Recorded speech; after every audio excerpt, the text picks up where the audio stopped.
Hoy, en 678, ya causa más risa que indignación. Clarín y La Nación versus la Argentina. Aparecen algunas miserias. Hoy, por ejemplo, Tiempo Argentino titula muy pero muy bien la noticia porque hace alusión a las repercusiones internacionales. El título es Escándalo Mundial por la filtración de secretos diplomáticos de los Estados Unidos. En cambio, el diario La Nación directamente se refiere a algo que es, revelan la preocupación de Estados Unidos por Cristina Kirchner. Figúrense ustedes lo que significa para alguien leer este título. Diarioregistrado.com, Wikileaks, el documento diplomático que ocultan Clarín y La Nación. Uno de los cables de la Embajada de Estados Unidos en Argentina habla del sensacionalismo del diario La Nación y que solo hacen foco en la percepción crítica del país del norte. Los medios hegemónicos. Nuestra historia los condena. El extraordinario documental de la tele pública. Y en cuanto al personal, ha disminuido de los 156.000 que se encontraban al comienzo de nuestra gestión a 96.000 en la actualidad. La economía debe funcionar con tanta libertad como sea posible y con la menor regulación que sea necesaria. El peso, que a partir del 1 de enero valdrá igual que el dólar, es una moneda destinada a perdurar con ese valor por muchos años. Me atrevo a decir, por décadas. Hoy bajar el gasto del Estado es hacer política social. Tuvimos que luchar contra un pensamiento muy arraigado en determinados sectores acerca de que las políticas activas en materia de infraestructura y obras públicas significan un gasto y no una inversión. Fue desde la política donde decidimos cancelar nuestras deudas con el Fondo Monetario Internacional precisamente para tener nuestro modelo de acumulación con autonomía razonable en un mundo globalizado. A Guinness, Irlanda, Terraño y Argentina. Clarín, domingo 14 de marzo de 2010. Por Rodolfo Terraño. Nuestra presidenta no sabe hablar irlandés. ¿Por qué no analizar la hazaña irlandesa? ¿No se podrá extraer de ella alguna lección aplicable a la Argentina? Finalmente, Irlanda aceptó el rescate del Fondo Monetario Internacional y de la Unión Europea para evitar la bancarrota. ¿Cuál es la moneda de cambio? Un fuerte ajuste fiscal y, debido a la grave situación que vive el país, llamado a elecciones anticipadas. Se espera que el ajuste incluya una rebaja del salario mínimo, recortes en la política social. Marcos Aguirre, también maravilla el modelo irlandés en el diario La Nación. Mira lo que plantea para los sufrientes países de América Latina, sin embargo, y en especial para el nuestro, magullado por conflictos tan traumáticos como estériles. ¿Por qué no hacerle caso a lo que nos plantea Aguirre? Irlanda es un espejo al que debemos tener el coraje de mirar con atención. Advirtamos que el norte es un país como Irlanda, no perdamos el tiempo. No arribamos, vamos para Irlanda. Vamos para Irlanda. Complicidad civil con la dictadura. El archivo demoledor. Revista Gente. Septiembre de 1974. Prohibida. Mayo de 1976. Mirta vuelve a los almuerzos. Con inmensa elegancia, el Indio Solari le hizo un cómplice guiño a la tanqueta. La creencia que asociándote van a captar a esa misma gente. Yo creo eso, ¿no? ¿Te molesta? Injusto. ¿Lo están haciendo, Indio? ¿Te molesta? No me doy cuenta porque yo miro a Beto Casella a las 8 y a partir de ahí una película y es toda la televisión que veo. Nos visitan Amado Vudú y Edgardo Moca. No, programón de nuevo. ¿Cuándo haremos uno apenas aceptable?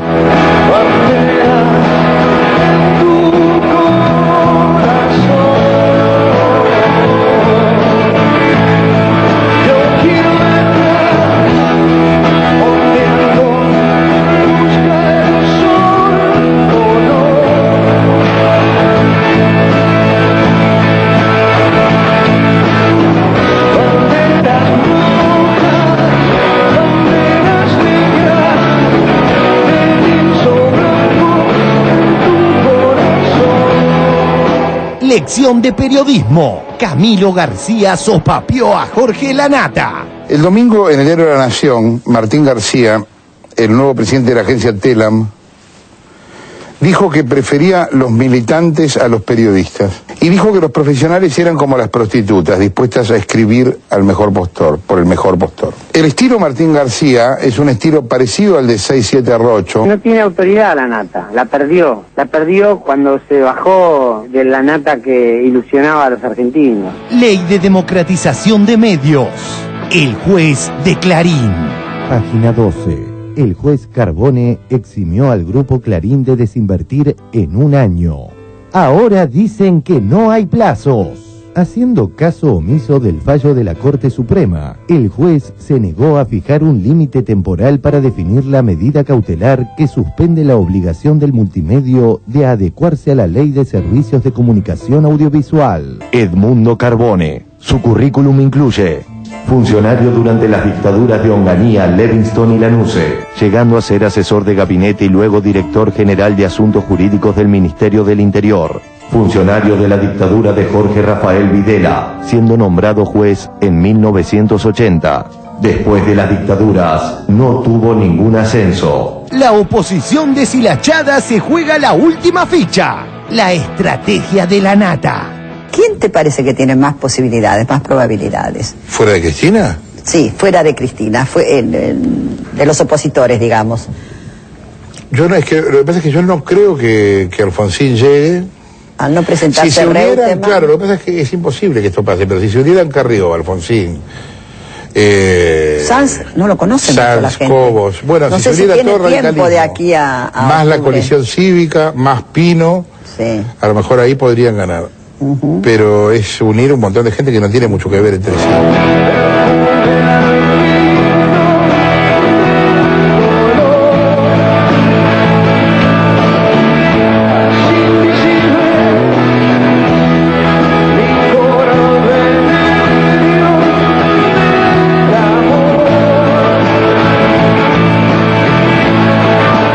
Otro día de noticias mononas. 1. La última locura de Cristina. Inauguró el Colegio 1000. Página 12. CFK inauguró la escuela Presidente Néstor Kirchner. Cristina Fernández encabezó en Albardón, provincia de San Juan, el acto de inauguración de la escuela número 1000. 2.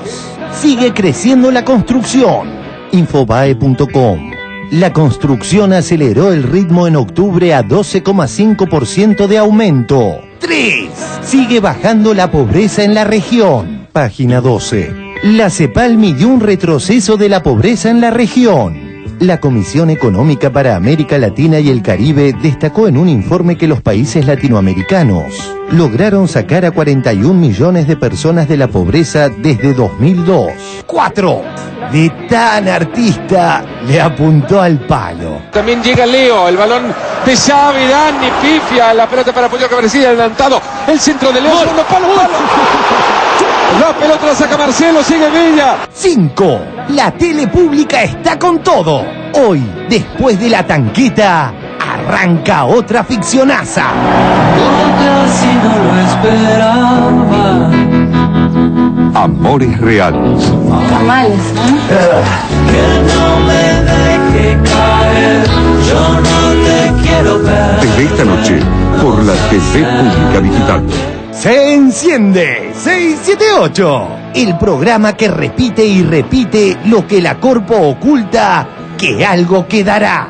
Batista, acuérdate que siempre hemos hablado con vos, te hemos tenido siempre en el corazón. Para nosotros fuiste uno de los mejores 678 de todo, 678 de todo.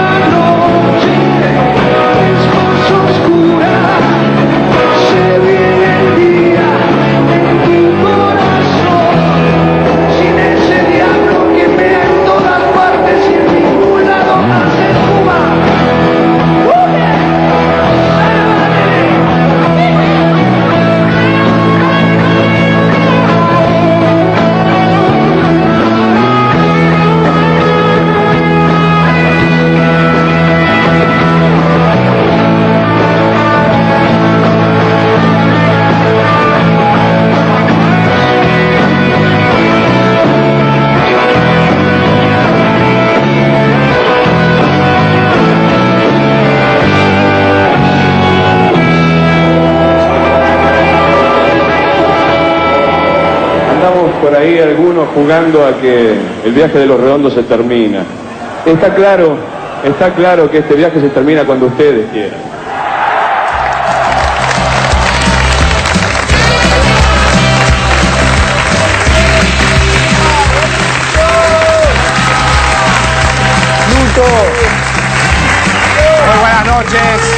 Muy buenas noches, bienvenidos a 678, ustedes saben, los acompañamos durante 1 hora y media con este habitual resumen crítico de lo que ocurre en los medios de la República Argentina. Hoy un poquito más tarde, obviamente por el fútbol. Estimados colegas, ¿cómo les va? Muy bien. ¿Todos bien? Perfecto. Bien. Me alegro, qué suerte.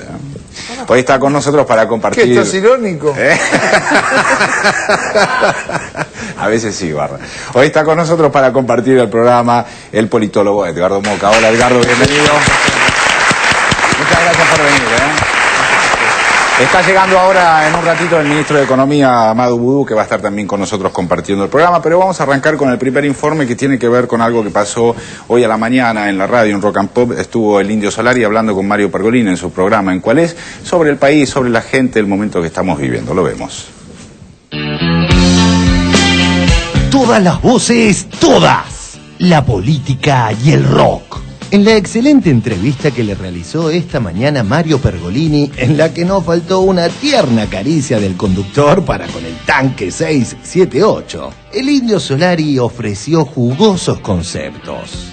Últimamente, como están los medios, como está la discusión, en un momento donde se volvieron a tocar temas que la sociedad había dejado de plantearse, lo agarra una nueva generación. Estoy hablando concretamente del gobierno que tenemos, de la movilización que produce o la que aparenta producir, de los que los odian, y de una generación que se ve un poco reivindicada en cosas que se tendrían que haber hecho antes. En todo eso, no sé si te diste cuenta, tu música es una referente.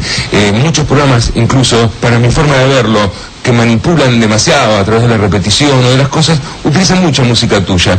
Pero me sorprendió cuando le mandaste la carta a la presidenta Nacho, claro y concreto por lo que había sucedido con el expresidente. Déjame que te explique primero desde dónde voy a opinar. Yo estoy hablando desde un artista y que tiene que ver con que yo no creo que haya una ideología que solucione los problemas políticos para siempre. De ahí que mi motor básico es político, pero de ideales, no de ideologías. Si yo no soy ni ista de nadie, soy un individualista impenitente que ha sido defraudado más de una vez. Desde ahí puedo decir cosas de este gobierno que son las cosas que por primera vez encuentro un gobierno que tiene los cojones de disputarle a todas las corporaciones al mismo tiempo, donde me gusta ver una presidenta que puede hablar en las Naciones Unidas o en la Organización de Estados Americanos sin leer un discurso, que no dice disparates. Esa es una sensación de ciudadano. Pero no es ideología, que lo que decís es importante, no, sí, es una cosa. Mira, por ejemplo, yo creo que todo parte de una especie de fantasma que hay dando vuelta, que tiene que ver con el hecho de que en el ambiente político creen que uno puede arrastrar a las 90.000 personas que pueden ir a verlo a Tandil caprichosamente a una ideología. De todos los reportajes que tengo que hacer ahora, hay 3 interviews que están pedidas por políticos o por gente de actividad política. Yo creo que parten de esa confusión. De la creencia que asociándote claro, van a captar a esa misma gente. Yo creo eso, no quiero ser injusto. No, ¿lo están haciendo, Indio? ¿Te molesta? No me doy cuenta porque yo miro a Beto Casella a las 8 y a partir de ahí una película y es toda la televisión que veo. No te afecta demasiado porque se te escapa eso que está sucediendo. Sí, no estoy muy pendiente de eso. Me doy cuenta cuando de pronto pasan estos eventos y de pronto empiezan los mails de distintos sectores políticos que quieren ver si hay alguna cercanía. Creo que no en todos los casos tienen la misma intención, en algunas cosas es más genuina que en otras, pero bueno, yo no sé manejarme. ¿Te dolió la muerte? Mira, yo estuve hablando con Aníbal Fernández, que es rigotero, que yo le explicaba que en realidad cuando uno no tiene acceso a la intimidad de alguien, bueno, te puedes emocionar por la simple pérdida de esa persona. Yo sufro por la pérdida de mis seres queridos. Lo que vi es esa magnitud de jóvenes otra vez involucrados en no dejar el poder en manos de los corruptos o de aquellas corporaciones que vienen manteniendo el estado de las cosas desde siempre. Y me conmovió realmente. Fue bastante escueto, una sincera tristeza, simplemente era lo único que podíamos manifestar. Pero que siempre me gusta hablar desde un lugar que lo explico previamente, para que no se crea que uno es oficialista o antioficialista. ¿No? Como ciudadano veo lo que pasa, lo que ha pasado con los derechos humanos, y todo eso me es favorable a mi opinión. Ahora, Yo no creo sinceramente que haya una ideología que resuelva los problemas políticos para siempre. No creo que un artista... Respeto al artista que es militante, pero no es mi caso. Yo soy un hombre de izquierda, pero de una izquierda de la nueva izquierda, la política del éxtasis, no de la política gerontocrática de la izquierda. Creo en las ideologías tanto sino como en la transformación de los tipos que ejecuten las administraciones. Digo, de pronto me pasa también hacer una medida con respecto a la oposición. Y las alianzas, yo no tengo mucha fe en las alianzas. Yo sé que todas estas cosas que yo estoy diciendo desde un lugar políticamente inocente, en vez de acarrearme cosas buenas, me acarrean... Lo que pasa es que usted también manipuló de los buenos, todo el mundo manipuló, se manipularon. Exacto, eso pasa. Pero está claro, siempre está claro, el que quiso escuchar el entero, exacto, va a entenderlo. Exacto. Y el que quiere escuchar nada más que pedacito va a ser otro estúpido engañado. Reflexionaba el Matu Castañeda semanas atrás sobre el cambio de paradigma en la relación entre rock y política. En la épica velada tandilense, el Indio se refería a este hermoso futuro que llegó hace un ratito. Cuando yo era un chico, tenía 18, 17 años, las canciones de rock que nos representaban hablaban de hijo de puta en el gobierno, hijo de puta en la Rosada y en todos los ministerios. Elección o reelección, para mí la misma mierda, hijo de puta en el Congreso, hijo de puta en la Rosada y en todos los ministerios, van a ser hijo de puta que te cagan a patadas. Me muevo para aquí, me muevo para allá, no me habla a caballo, lo tiene que matar. Un montón de referencias que eran el enemigo de la política, y hoy eso cambió rotundamente.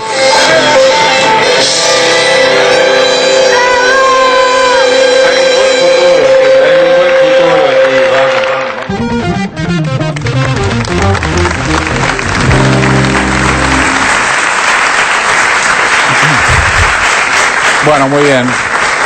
A ver, Edgardo, contanos un poco qué pensás de esta relación entre rock y política, si en realidad hoy existe esa relación entre rock y política como algo fuerte. Sí, me llamó la atención que desde la supuesta no ideología, el Indio hace una definición casi certera y central de por qué está a favor en la medida que está a favor de este gobierno, ¿no?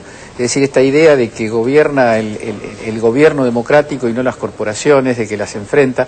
Me parece que en eso hay un secreto también con el movimiento rockero. Esta idea de la transgresión, esta idea de no dejar que nos marquen, que la hoja de ruta nos venga hecha por los que siempre hacen las hojas de ruta y que nos permitamos discutir y preguntarnos sobre las cosas que nadie quiere que discutamos y nos preguntemos. Me parece que eso en el ambiente del rock tiene un peso formidable. Es cierto eso. A ver, ¿alguno por acá? Sí, a mí, digamos, lo que decía el Indio sobre que no cree en ideologías para siempre, me parece que entra en el más riguroso sentido común, ¿no? Porque lo que creo que está queriendo decir es que no cree en dogmas políticos. Exactamente. ¿No? Me parece que lo que quiere expresar es eso. Y me parece correctísimo que no crea en dogmas políticos, porque efectivamente son las coyunturas y las articulaciones de cada época las que van indicándole a uno en qué camino quiere meterse, por dónde quiere circular. Y a la vez imagina un futuro interesante, digamos, eso es lo que transmite claramente el Indio en sus letras y un poco en lo que dice también en el escenario. ¿Vos cómo lo ves, Nora? A mí me parece que realmente que él rescata cosas concretas, ¿no? Creo que un poco es eso, ver qué cambios concretos o en qué uno se siente representado y a partir de eso es que cree en determinadas cosas. Eso no quiere decir tener una cerrazón absoluta ni comprar un paquete cerrado, sino al contrario, mirar, ver, comparar qué es lo posible dentro de lo que existe y a partir de ahí decirlo con honestidad. Me parece que eso es lo que trasunta a él y por eso los jóvenes le creen, ¿no? Porque ahí estamos viendo, perdón Nora, pero estábamos viendo justo que está llegando el ministro de Economía, Amado Gurú. Hola Amado, ¿cómo te va? Bienvenido, Muchas gracias. Se escuchaba un ruido molesto, un ruido a ministro. Ruido de moneda, yo escuchaba ruido de moneda. La canasta de moneda, digo, ahí viene la canasta de moneda. Por suerte no está más la canasta de moneda. Bueno, perdón, Nora, te quedaba algo. No, esa idea es nada más, está completísimo. Señor Barragán. Sí, Amado odia. Llega tarde, diría Berman. Bueno, llega tarde. Llegó tarde, ¿no? Un poquito. Pensaba en este problema o en esta cuestión que me parece interesante que le planteaba Pergolini sobre cómo se siente él al ser utilizada su figura, como que, o sea, digo que Creo que directamente le estaba diciendo, bueno, acá en 678 se utiliza la figura del indio como una manera de captar o como un mensaje más o menos manipulador para que la juventud o para que, qué sé yo, algunos más grandes también se acerquen a este lugar. Y él desde su lugar, y el indio en el medio de toda esta charla le decía, bueno, que él no era militante, pero yo creo que conociendo más o menos lo que piensa el Indio Solari, él se hubiese puesto muy refractario inmediatamente a que se lo utilice. Yo creo que su manera de militar es dejar que nosotros usemos su imagen. Creo que es un lugar donde se encuentra que lo puede hacer, a pesar de todos los pruritos que pone en cuanto a la participación en la política, ¿no? Y al declararse un individualista impenitente. Creo que para un individualista impenitente está bastante cómodo donde está. Sí, pero también es un artista popular, y los artistas populares creo que tienen mucha empatía con sus públicos. Me parece que también lo que le debe estar pasando es que entra en sintonía con su público, que son esos jóvenes, ¿no?, de los que estaba hablando. Y también pensar por ahí que por el hecho que sea popular el Indio Solari va a tener mucha gente, más popular que Shakira no hay, a De la Rúa muy bien no le fue, así que tampoco se tan... Claro. No seamos tan inocentes, me parece.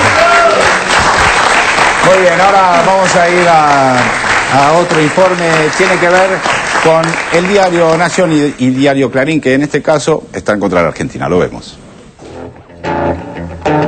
Ya causa más risa que indignación. Clarín y la Nación versus la Argentina. Y avispados que estamos a esta altura en 678 y recordando aquellos elogios al gobierno argentino de Obama, Hillary Clinton, su esposo Bill, la revista Time y el Washington Post. Esto de Wikileaks huele a opereta de la derecha republicana intentando debilitar la política exterior norteamericana, representada por la figura de Hillary. Wikileaks a nivel de estos cables secretos, cómo los medios en Argentina tomaron esta información. Y la verdad con un sensacionalismo impresionante. La Nación. Duros conceptos de la diplomacia norteamericana sobre los Kirchner. Clarín. Estados Unidos.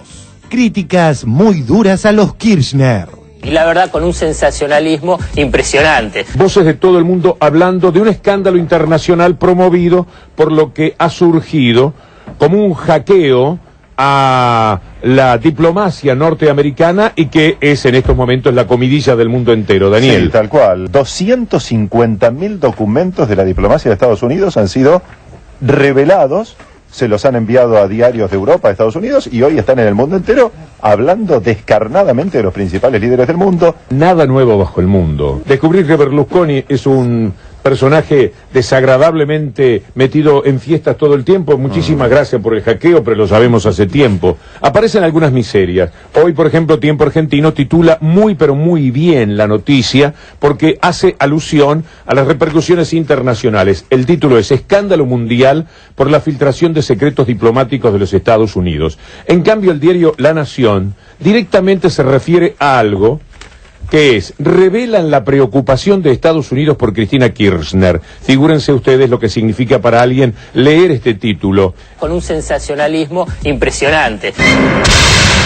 Dejemos por un instante de lado la locura de la ley de medios, el fútbol para todos, enfrentar al fondo, recuperar el dinero de los jubilados, la asignación universal, etcétera, etcétera, y evoquemos aquellos tiempos de extrema cordura, en los que estos medios, así como hoy forman parte de esta campaña de la derecha republicana contra Hillary Clinton, eran cómplices de esta misma derecha y de los gobiernos argentinos que, para decirlo sin eufemismos, se bajaban los pantalones llevándonos a la peor crisis. Clarín, 3 de abril de 1976. Anunciaron el programa para el reordenamiento de la economía nacional. 23 de mayo de 1976. Amplían mecanismos de ordenamiento financiero. La reducción y la racionalización del gasto público. El programa de privatización de las empresas estatales. Y en cuanto al personal, ha disminuido de los 156.000 que se encontraban al comienzo de nuestra gestión a 96.000 en la actualidad. Amplían mecanismos de ordenamiento financiero. No podemos menos que producir una drástica y profunda reformulación del sector público. La economía debe funcionar con tanta libertad como sea posible y con la menor regulación que sea necesaria. Yo sueño con empresarios que no vivan subsidiados ni molestados por un Estado ineficaz e invasor. Hoy, con mi estimado amigo, el presidente de la Argentina, hemos hablado de la consolidación de la democracia y de la apertura de nuestras economías. Además, debido a los pasos valientes tomados en el campo de las privatizaciones, esto deberá seguramente llevar a un final feliz, a una conclusión feliz, las tratativas relacionadas con la deuda externa. El peso, que a partir del 1 de enero valdrá igual que el dólar, es una moneda destinada a perdurar con ese valor por muchos años. Me atrevo a decir, por décadas. Hoy hemos anunciado nuevas medidas de reducción de gastos, hemos tenido que cortar gastos que de ninguna manera son superfluos y hasta reducir sueldos medios y altos en la administración pública. El Estado Nacional encarará una reducción de gasto público de 890 millones de pesos y se reducirán los gastos que implica la política en la Argentina. Clarín, 6 de marzo de 2001. Fuerte respaldo de los mercados a López Murphy. Hoy bajar el gasto del Estado es hacer política social. Esto fue la etapa de Clarín del recorte jubilatorio. No, había mucha bronca. No. De la Rúa, el recorte es la única salida y no es negociable. De la Rúa, el presidente. Doy la vida por esta pelea. Coraje del presidente, la fuerza del presidente. Así se relataba la realidad argentina. Uno de los principales desafíos que enfrentamos vinculados con el papel del Estado es volver a poner a la inversión en obra pública, en infraestructura, como una de las prioridades de la gestión estatal, considerando su capacidad de mejorar la calidad de vida, de motorizar rápidamente el nivel de actividad y generar mejor competitividad económica y social.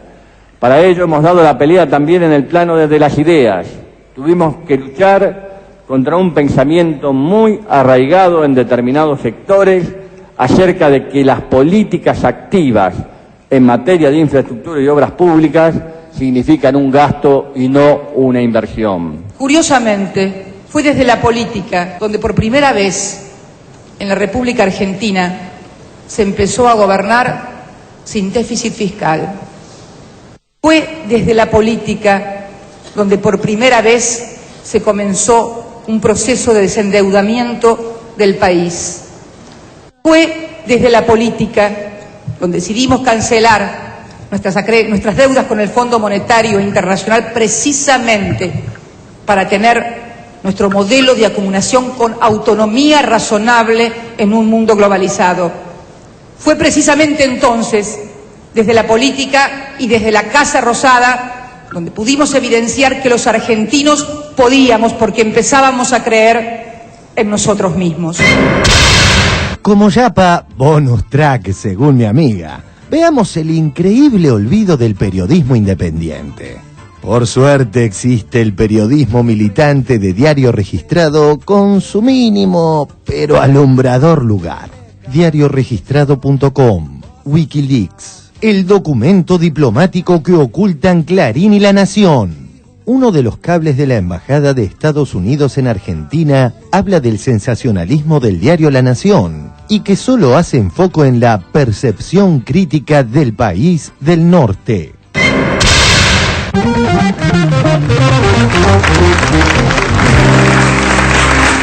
Bueno, muy interesante el final, digamos, ese último informe. Para toda la gente que no sabe de qué se trata Wikileaks, es una página en donde distintos bloggers, o sea, estos son personas que cuelgan información en esa página que es de libre acceso y se utilizó para distintos temas, no solamente en este caso para filtrar más de 200.000 documentos del Departamento de Estado norteamericano, sino también para otro tipo de informaciones. Esto está claro porque es importante saber de dónde es que viene toda esta marea informativa que está afectando mucho a Estados Unidos y obviamente a las relaciones de Estados Unidos con el resto de los países. A ver, ministro, ¿cómo lo ve? Varias cosas, ¿no? Por un lado, si esta es la inteligencia norteamericana, llama mucho la atención el nivel de los documentos que se filtraron. Es un poco rústica, ¿no? Un poco rústica. Está claro que esto no es la inteligencia, sino que mostraron algo seguramente para debilitar al gobierno de Obama o para lo que fuera, pero no está el corazón de las investigaciones que hace Estados Unidos en el resto de los países. No pueden ser este nivel de pavadas con lo que ellos alimentan su sistema de inteligencia. Segundo, y más que tiene que ver con nosotros, yo creo que es una vergüenza para Estados Unidos y no para Argentina. Y la tapa de Clarín y La Nación, la verdad que el lunes uno se desayunó con eso y se quedó helado, ¿no? Que fuera visto como un problema para nosotros, cómo nos miran a través de estas noticias, de estos cables, y no que el problema fuera que habían sido divulgados cables. Y mucho peor aún, los temas que se tocaron. La tapa de La Nación a mí me dio vergüenza ajena. En general, La Nación es un diario un poco más serio que Clarín. Lo de este lunes fue realmente gravísimo. Y me parece que entre infantil, berreta y tonto, poner que a través de un cable la salud mental de la presidenta, como si fuera... La verdad que me dio vergüenza. ¿Sandra? Sí, lo último del informe, que hay uno de los cables habla del sensacionalismo de La Nación, precisamente. Creo que se referido, lo leía hoy en página, creo en la nota de Martín Granowski, ese referido a la visita de Arturo Valenzuela, cuando habló el enviado de Estados Unidos para la región, y que se armó ese escandalete sobre la seguridad jurídica. Y el mismo informe de la embajada decía que la Nación había trabajado el tema con el habitual sensacionalismo de siempre. Claro, es decir que llegó finalmente para arriba. ¿Edgardo? Sí, es llamativo cómo se reduce un acontecimiento verdaderamente dramático a nivel global a un chismerío de cuarta categoría, digamos. Yo creo que la gente de la Embajada de Estados Unidos en Argentina, para decirlo de una manera, robaba la plata, porque esas cosas que circulan se podían leer en la revista Noticias, en las editoriales de Joaquín Morales Solá, en Clarín. No hacía falta un aparato como seguramente tiene la Embajada de Estados Unidos para inventar lo que se inventó. Ahora, yo creo que esto es un magma, una cosa caótica. Uno suma las cosas que dice esas revelaciones, digamos que lo que más revela es el mapa estratégico de los Estados Unidos, visto, como decía Amado, desde una mirada chiquita, digamos. Ahí hay de todo, porque en España hay apretes para liberar a acusados de torturas y acusados de asesinatos en la guerra contra Irak, en Guantánamo. Entonces, la verdad es que esto da para mirarlo. Efectivamente, yo creo que hay una interna muy fuerte en Estados Unidos, que la revelación, digamos, es esa. La revelación no es que Gaddafi que sea hipocondríaco, la revelación es que hay una lucha fuerte donde el complejo militar industrial quiere arrastrar al gobierno de Obama a una línea que no es del todo la que él impulsa. Y que no es tampoco solo Wikileaks, ¿no? Porque no hubiese pasado esto si 5 de los diarios más grandes del mundo no hubiesen coincidido en la publicación. De modo que también una de las lecturas posibles es que es una demostración de fuerza de los grandes medios de comunicación. Estamos hablando de Der Spiegel, que es un diario muy importante de Alemania. Pero ¿sabés lo que El a mí País me de parece Madrid. que yo no discrepo con ese criterio que sea una demostración de poder de los diarios, porque los diarios negociaron con el Departamento de Estado y con las embajadas de cada uno de los países. Hoy hay una nota muy interesante en página 12 de Eduardo Febro, el corresponsal en París, donde explica cómo los editores del País, del New York Times, todos esos acordaron con las embajadas qué difundir. Es decir, la información más sensible, estos editores decidieron no darla. ¿Y por qué tienen que ser 5 editores los que decidan qué información dar al mundo? ¿No te parece que eso es ocupar un lugar inédito? Pero es inédito, pero es muy peligroso. Y ya lo sé, no estoy diciendo que están de acuerdo. Pero están de acuerdo. ¿Y por qué yo tengo que creerle que lo más importante es lo que estos 5 señores dijeron que no? Digamos, eso también pone en tela de juicio la supuesta democratización que implica la red de redes, ¿no? A mí lo que me llama la atención mucho, para hablar rápido, es que en su momento habían puesto mucho grito en el cielo cuando había sido aquello de las relaciones carnales con Estados Unidos. Recién lo vimos a Bush en un discurso con Biden diciendo que las privatizaciones en la Argentina habían terminado con un final feliz. Nadie dice nada. Ya mucha atención. Que no sabemos cuándo fue. Sí, nos vamos al corte, ya volvemos, dale.